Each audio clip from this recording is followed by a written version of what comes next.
Graça e paz. Vamos continuar as nossas leituras que estamos fazendo na segunda carta do apóstolo Paulo aos Tessalonicenses. Conforme se acredita, Paulo escreveu as epístolas aos Tessalonicenses por volta dos anos 50 a 51 DC, depois de Cristo. É possível que tenha se passado alguns meses ou mesmo semanas entre a redação de uma carta, da primeira e da segunda. Paulo foi lá em Tessalônica pregar o Evangelho. Paulo pregou o Evangelho. O Evangelho tem tudo a ver com a morte e a ressurreição do nosso Senhor Jesus Cristo e a nossa, juntamente com Ele, porque são experiências compartilhadas conosco. O Evangelho é Jesus mesmo. É Jesus compartilhando conosco a sua morte, a sua ressurreição e a sua vida. Cristo nos fez morrer com Ele na cruz. Depois disso, Deus o Pai, pelo seu Espírito, nos ressuscitou juntamente com Cristo. E agora Cristo é a nossa vida, Ele vive em nós. Já estou crucificado com Cristo e vivo não mais eu, mas Cristo vive em mim. E a vida que agora vivo no corpo, vivo-a pela fé no Filho de Deus, que me amou e se entregou por mim. Eu já estou crucificado com Cristo. Desse ponto em diante, Cristo vive em mim. Estou crucificado com Cristo é o ponto de partida para ganhar a mais elevada experiência que uma pessoa pode ganhar. Não mais eu, mas Cristo em mim, Cristo vivendo em mim.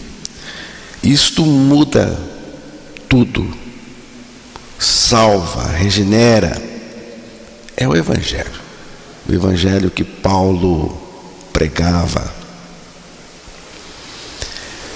O Evangelho que Paulo disse: não me envergonho do Evangelho, porque é o poder de Deus para a salvação de todo aquele que crê. Então, vamos passar para a leitura.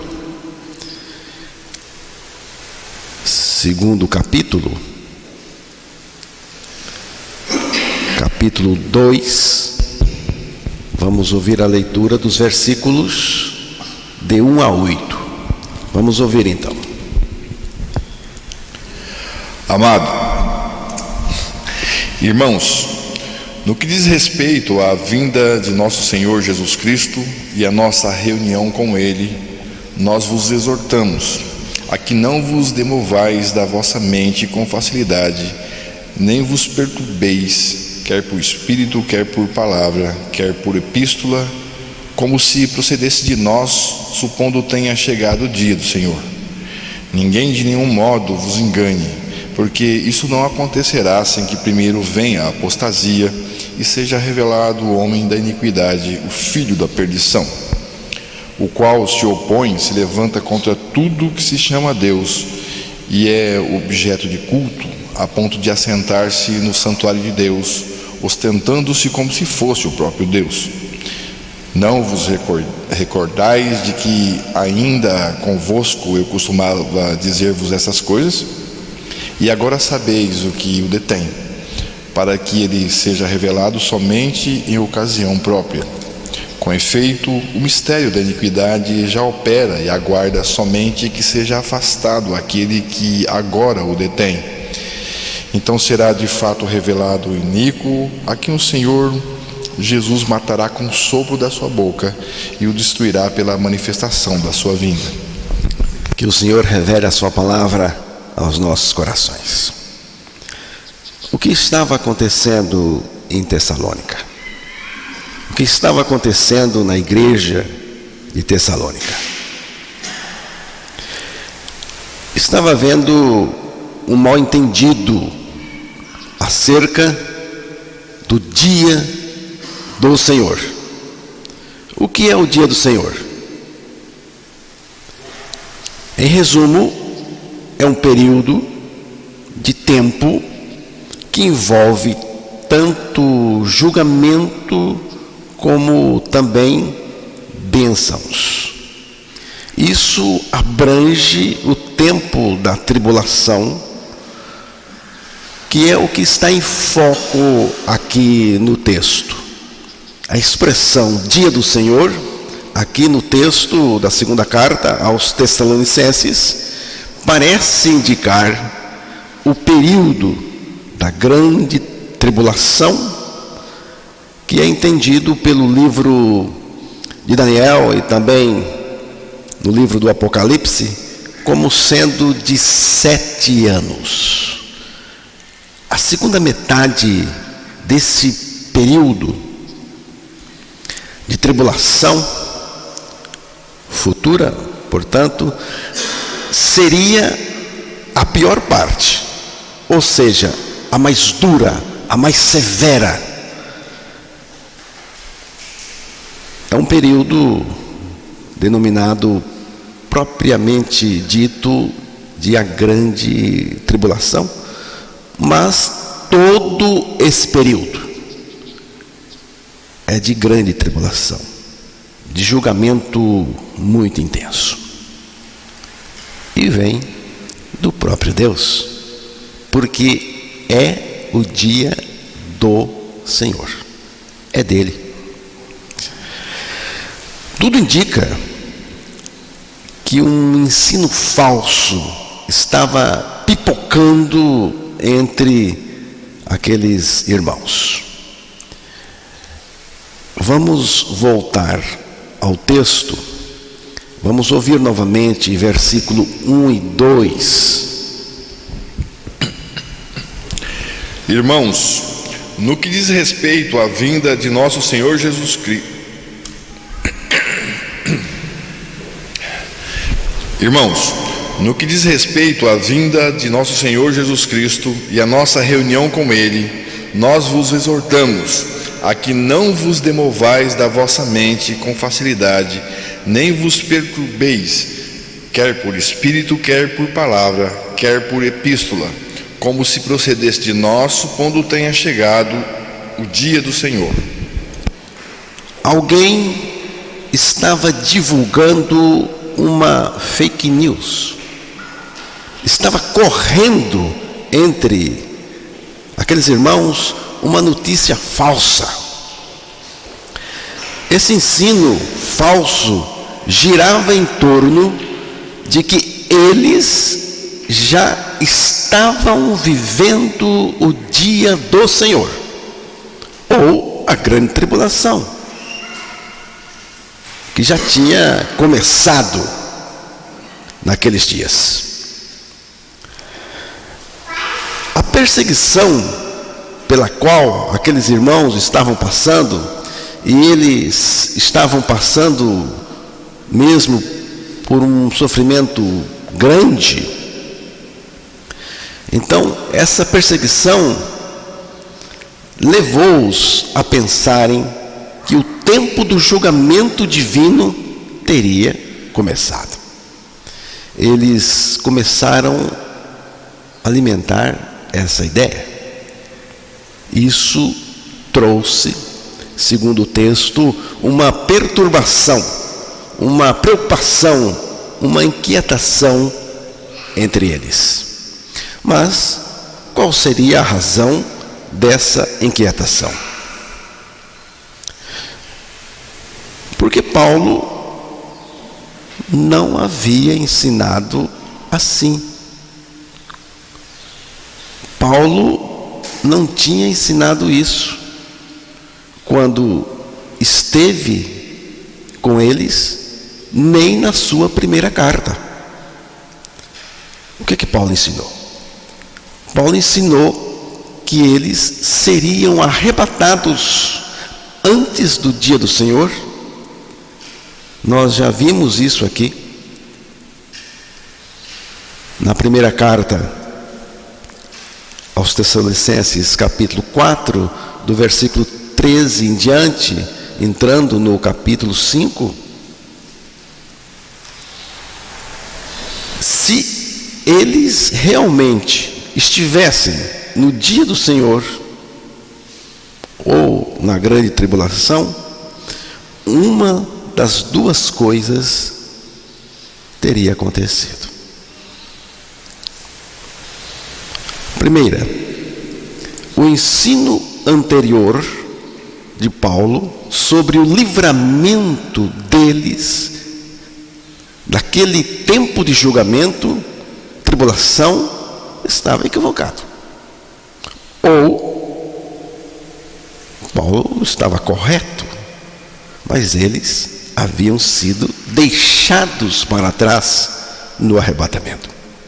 Daí a inquietação deles. Mas nenhuma dessas hipóteses estavam corretas. Eles estavam preocupados, e muito, mas nesse ponto entra a resposta de Paulo, do texto lido para nós, assegurando-os de que eles não estavam vivendo na tribulação ou no dia do Senhor. Alguém estava ensinando que os tessalonicenses estavam vivendo já o dia do Senhor. Isso perturbou aqueles irmãos. E por quê? Porque não foi isso que Paulo havia ensinado a eles. Como que esse falso ensino entrou lá? Paulo nos dá pistas no versículo 2, que já foi lido para nós. Nós vos exortamos, pedimos que vocês não se deixem demover facilmente de seu modo de pensar, nem fiquem perturbados, quer por espírito, quer por palavra, quer por carta, como se procedesse de nós, dando a entender que o dia do Senhor já chegou, ou supondo tenha chegado o dia do Senhor, a grande tribulação. Quais, então, os veículos possíveis dessa fake news?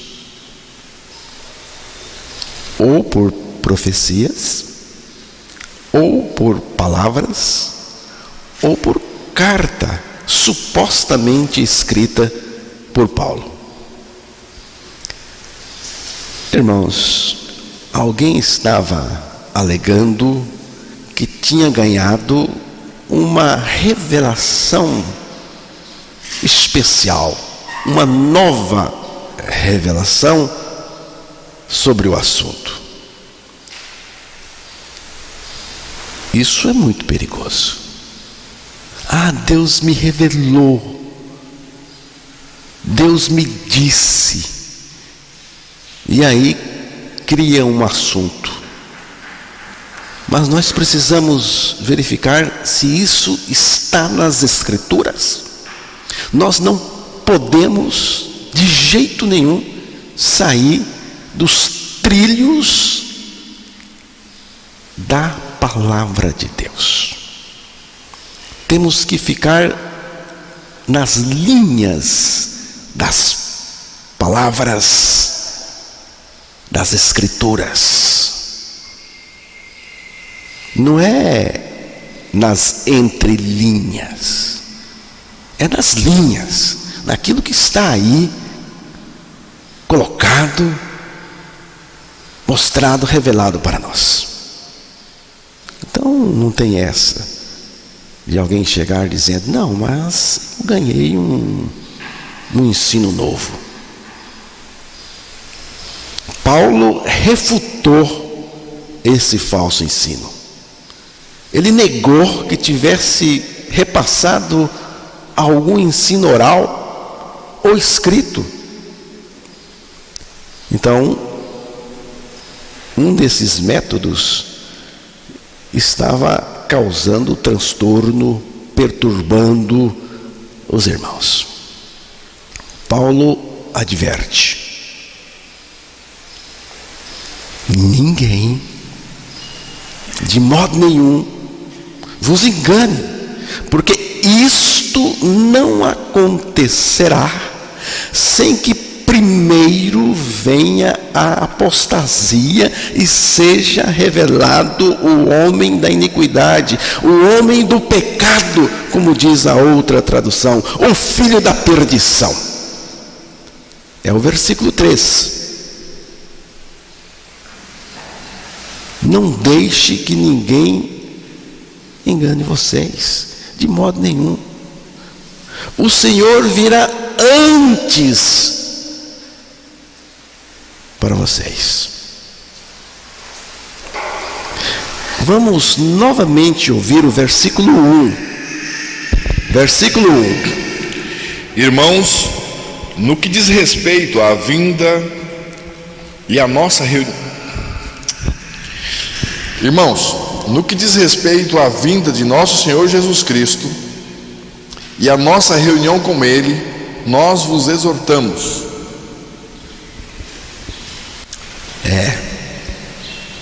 Irmãos, no que diz respeito à vinda de nosso Senhor Jesus Cristo e a nossa reunião com Ele,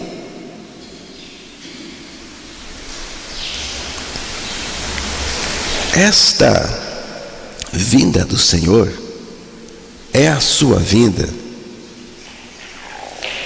creio eu, para a sua igreja, para os salvos, para os santos, para os que estão em Cristo. Antes do dia do Senhor, da grande tribulação, o Senhor virá para os seus e acontecerá a nossa reunião com Ele. Que reunião é essa? Eu creio que está se referindo ao arrebatamento, porque Paulo já tinha dito isso a eles. Vamos relembrar aí na primeira carta, capítulo 4, primeira carta, versículos 16 ao 18. Vamos relembrar. Porquanto o Senhor mesmo dará a sua palavra de ordem, ouvida a voz do arcanjo e ressoada a trombeta de Deus, descerá dos céus, e os mortos em Cristo ressuscitarão primeiro. Depois nós, os vivos, os que ficarmos, seremos arrebatados juntamente com eles, entre nuvens, para o encontro do Senhor nos ares. E assim estaremos para sempre com o Senhor. Consolai-vos, pois, uns aos outros com essas palavras. O Senhor então fala da ressurreição, dos que dormem, dos que morreram, fisicamente falando, em Cristo. Depois então ele diz: e nós os vivos, os que ficarmos, seremos arrebatados juntamente com eles entre nuvens para o encontro do Senhor, para a nossa reunião com o Senhor nos ares. E assim estaremos para sempre com o Senhor. E ele diz: consolai-vos, pois, uns aos outros com estas palavras. Não é inquietação, é consolo.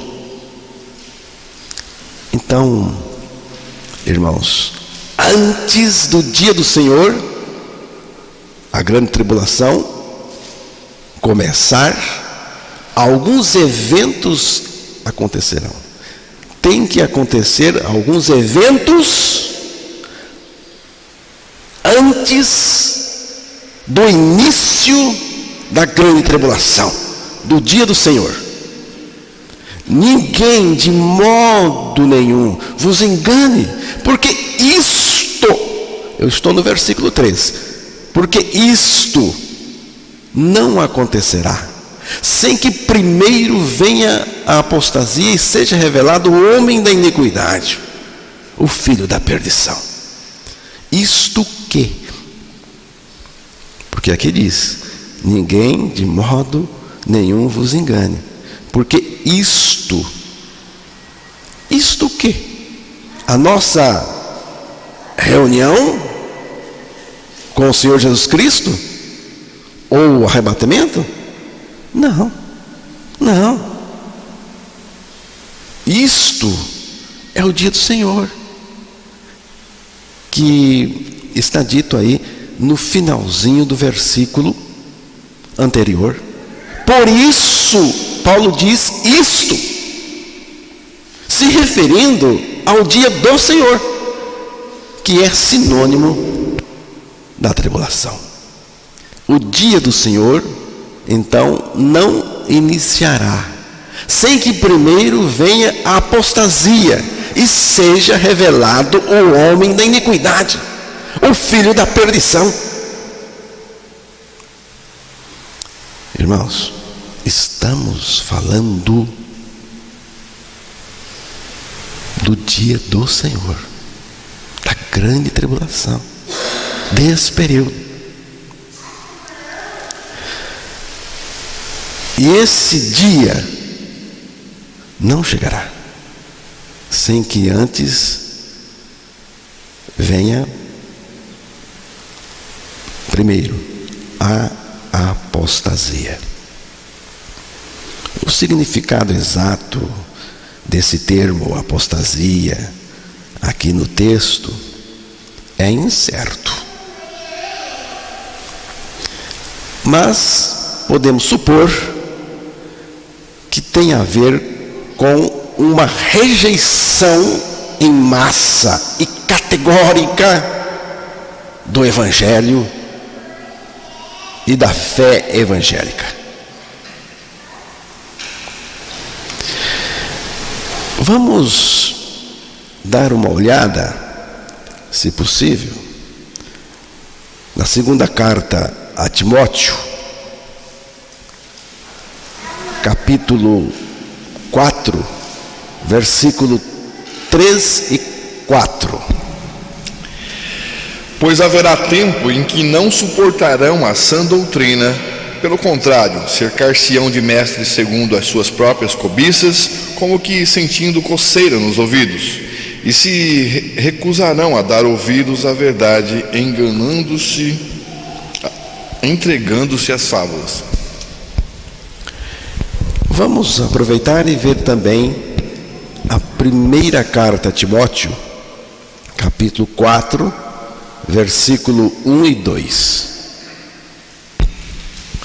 Ora, o Espírito afirma expressamente que nos últimos tempos alguns apostatarão da fé por obedecerem a espíritos enganadores e a ensinos de demônios, pela hipocrisia dos que falam mentiras e que têm cauterizado a própria consciência. Veja bem, o texto diz: pois virá o tempo em que não suportarão a sã doutrina. Já estamos nele, já entramos. A sã doutrina não está sendo suportada nos nossos dias. Pelo contrário, se rodearão de mestres, pregadores, ensinadores, segundo as suas próprias cobiças, seus próprios desejos, como que sentindo coceira nos ouvidos. Eles se recusarão a dar ouvidos à verdade, entregando-se às fábulas. Essa coisa inútil e religiosa que está por aí, que não tem nada a ver com o Evangelho do Senhor. E diz mais: ora, o Espírito afirma expressamente que nos últimos tempos alguns apostatarão da fé, por obedecerem a espíritos enganadores e a ensinos de demônios, pela hipocrisia dos que falam mentiras. Aqui é a pregação mentirosa e que tem a consciência cauterizada. Então, irmãos, na época dos Tessalonicenses já havia a apostasia, mas não ainda uma apostasia generalizada, profunda, intensa e abrangente em relação à fé, a palavra de Deus, o Evangelho. Qual é a tendência? É piorar muito. E vai, viu? A apostasia atual, apesar de já generalizada, intensa, ainda se aprofundará, se expandirá, tornando-se mais específica e horrível ainda. Em nossos dias, a apostasia já está bem avançada, está crescendo velozmente e chegará ao seu auge com a revelação do homem do pecado, do homem da iniquidade. Outro acontecimento que precede o dia do Senhor.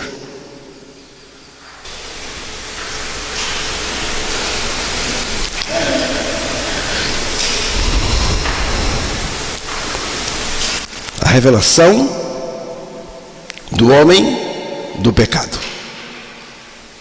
Vamos voltar no texto. O texto aí da segunda carta aos Tessalonicenses, capítulo 2, versículo 3. Ninguém de nenhum modo vos engane, porque isso não acontecerá sem que primeiro venha a apostasia e seja revelado o homem da iniquidade, o filho da perdição. A parte final do texto: e seja revelado o homem da iniquidade, o filho da perdição. Aqui é o anticristo. É chamado de homem do pecado, porque o pecado é a sua principal característica. Cuidado com o pecado. A sua vida é caracterizada pelo pecado. É o homem do pecado. O pecado não pode caracterizar a nossa vida. Isso é coisa do anticristo. Homem da iniquidade, arrogante, rebelde, afrontoso a Deus, sua palavra, seu evangelho. O homem da iniquidade, o homem sem lei, a lei de Deus, porque ele irá desprezar a lei de Deus, a palavra de Deus, ele vai impor as suas próprias leis. Esse cara conduzirá o mundo à violação da palavra de Deus em pensamentos e ação. O homem do pecado vai surfar no tsunami da apostasia, no maremoto da apostasia. E o mundo com ele. E o mundo com ele. O homem do pecado ou o homem da iniquidade fará oposição a Cristo e a sua palavra e ao seu povo, e ao mesmo tempo se colocará no lugar de Cristo, porque ele é um imitador.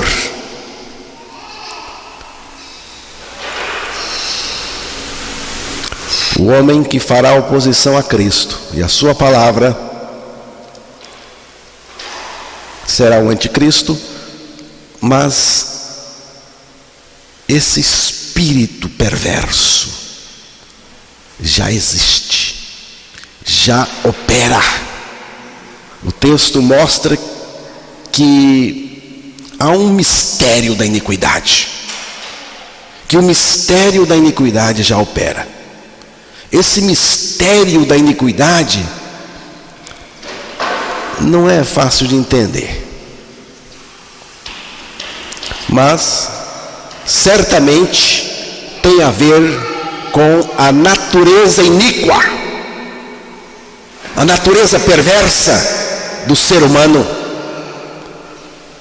a sua operação, que é uma operação misteriosa para muita gente. Mas Deus nos revelou o que é essa natureza, como ela opera e como Deus nos libertou dela. Fomos libertos na morte com Cristo, porque Ele nos crucificou lá, para que essa maldade, essa iniquidade morresse lá. Então, irmãos, toda a base do sucesso aparente do anticristo será por causa dessa natureza iníqua, dessa natureza perversa que reside dentro dos pecadores. A humanidade seguirá Satanás, será seduzida e enganada por ele. Sabe por quê? Porque é dele. A palavra diz: quem comete o pecado é do diabo. A palavra de Deus também fala do príncipe da potestade do ar, do espírito que atua, que opera nos filhos da desobediência, chamados também de filhos da ira por natureza. E por meio dessa natureza iníqua, ímpia e perversa, Satanás governa este mundo e governará no final dos tempos, através do homem da iniquidade, o anticristo. É filho da perdição, diz a palavra. É perdido e caminha para a perdição, que será o seu destino final. O qual o homem do pecado se opõe e se levanta contra tudo que se chama Deus ou é objeto de culto, a ponto de assentar-se no santuário de Deus, ostentando-se como se fosse o próprio Deus. Versículo 4. Chegará o momento, irmãos, que o homem do pecado não aceitará culto ou qualquer atitude ou ação em relação à divindade. Será de ser dirigida, oferecida a ele mesmo, porque ele vai querer ser Deus, vai ostentar-se como Deus e vai se colocar acima de todos, até mesmo entrar e sentar-se no santuário de Deus e afirmar que é Deus. Vai acontecer tudo isso, porque está escrito. O santuário de Deus, o santuário judaico, não existe hoje, mas vai ser construído ou reconstruído no monte em Jerusalém, durante o futuro dia do Senhor. E esse homem do pecado profanará esse santuário. Ele mesmo é a profanação, quando ele se introduzir no santuário de Deus. Talvez seja sobre isso que Jesus se referiu em Mateus 24, versículo 15. Vamos ouvir.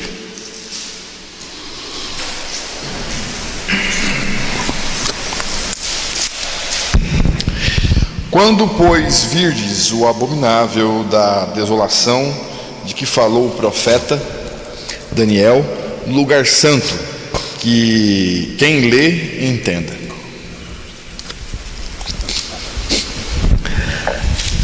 No ano 167 AC, Antíoco IV, monarca sírio, conhecido como Epifânio, sacrificou um porco no altar. Esse é o segundo santuário judaico. E também colocou uma imagem de Zeus no Santo dos Santos. O homem do pecado vai fazer algo parecido. Mas ele mesmo vai ser o porco e também a imagem que será introduzida no santuário de Deus. Esse cara vai ser ajudado pelo seu comparsa, o falso profeta.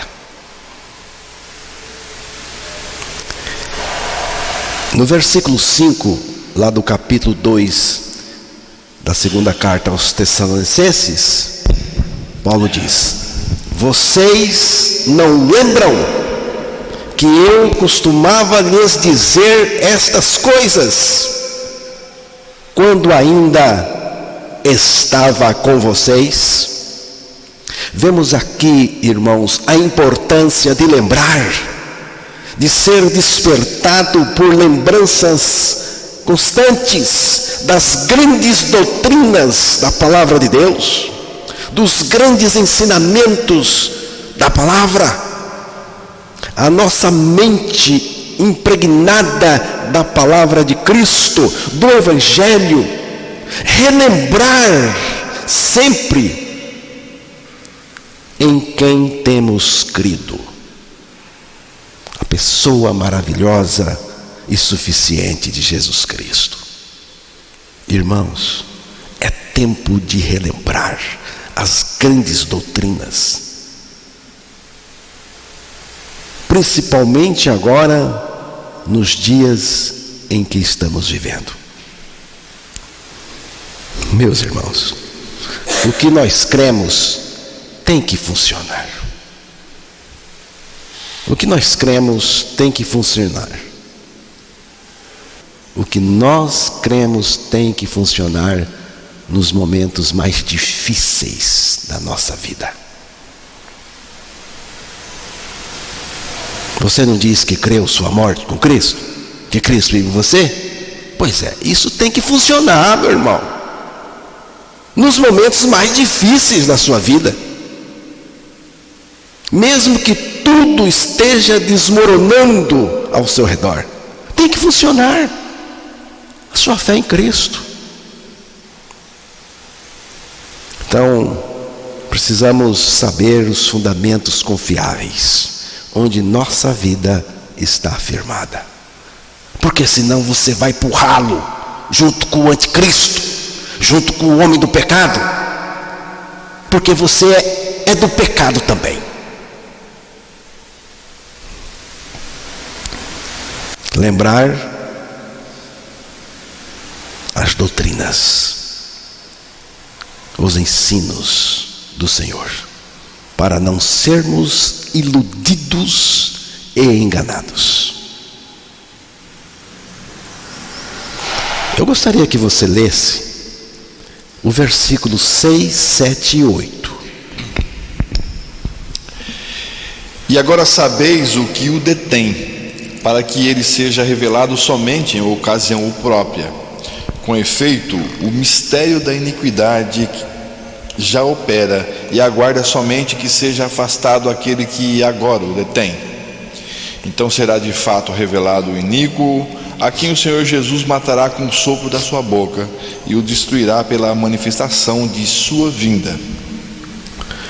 Aqui tem mais um evento que deve acontecer antes da revelação do anticristo, do homem do pecado, e início do dia do Senhor. Paulo diz: vocês sabem o que o detém.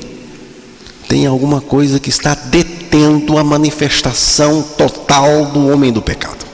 Ele diz aqui: vocês sabem o que o detém, para que ele quem? O homem do pecado, seja revelado a seu tempo, em ocasião própria. Porque o mistério da iniquidade já opera, e aguarda somente que seja afastado. Prestou atenção? Afastado.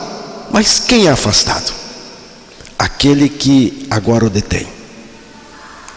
Então, depois desse afastamento,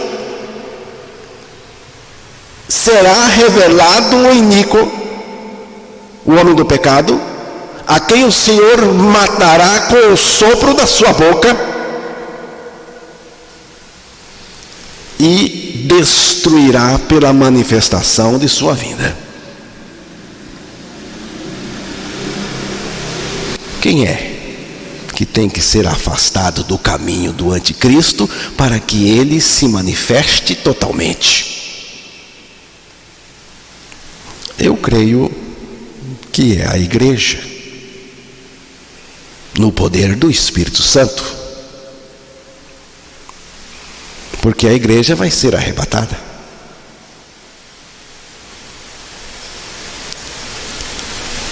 Então, é cronológico. Esse então aí. Então o quê? Depois da saída da igreja, habitada pelo Espírito Santo, será revelado o perverso. Irmãos, tudo segue um cronograma de Deus. Deus é que manda em tudo. Porque aí é dito: Isso vai acontecer na ocasião oportuna, na ocasião própria, no tempo certo. Esse tempo certo é o tempo de Deus. Tem que seguir, porque é Deus que está determinando. Nada ocorrerá fora do cronograma de Deus. Quando aquele que o detém será afastado, eu creio, a igreja habitada pelo Espírito vai ser afastada, vai ser tirada no evento do arrebatamento. E nesse momento a cortina será puxada e o anticristo surgirá no palco desse mundo. Quando aquele que o detém será afastado, a igreja habitada pelo Espírito, removida pelo arrebatamento, a cortina será puxada e o anticristo surgirá no palco deste mundo. Será assim. Se você ficar, verá, se estiver vivo. A igreja é o sal da terra, a luz do mundo. Ela é a manifestação da vida de Cristo. Cristo está nela. A vida de Cristo se manifesta na igreja. O Espírito habita na igreja. A igreja é o ninho do Espírito Santo. E é isso que impede a coisa descambar de vez. A igreja é um foco poderoso de resistência contra as forças do mal no mundo inteiro. Mas quando a igreja for afastada,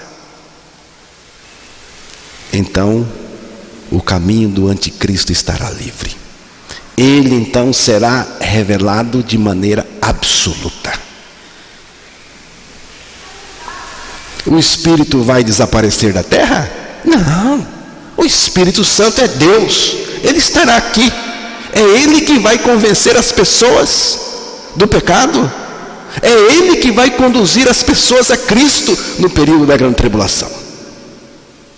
Todavia, o ministério detentor do Espírito por meio da igreja será retirado no arrebatamento do caminho do anticristo. Aí você vai ver, a coisa vai ficar feia mesmo. Pode ser que já tenha nascido, não sei, ou que irá nascer ainda, mas pode ser que já está por aí e ninguém sabe. Não sei, mas sei que no momento oportuno, no momento marcado por Deus, na ocasião certa, Ele será revelado ao mundo. Qual é a ocasião certa, hein? Qual é a ocasião certa? O momento certo? É aquele momento, que a igreja será levada. Aí Ele vai ser revelado. O dia do Senhor, portanto, não poderia ter chegado no tempo dos Tessalonicenses. Por quê? Porque a pessoa do pecado, o homem do pecado, não tinha sido revelado ainda. E hoje? Creio que também não. Creio que não estamos vivendo o dia do Senhor ainda. Talvez esteja bem próximo, mas não estamos vivendo o dia do Senhor. Qual razão? A mesma razão. Cadê o anticristo, hein? Cadê o anticristo? Ele tem que ser revelado e o dia do Senhor inicia-se. Mas a igreja sai antes. Esse homem do pecado só será totalmente revelado depois do arrebatamento. O arrebatamento da igreja vai deixar este mundo em polvorosa, em pânico. E estará nesse momento prontinho para aceitar o grande líder, o grande irmão, o anticristo. O mundo vai se unir num só objetivo: sobreviver. E o anticristo oferecerá essa sobrevivência ao mundo perdido.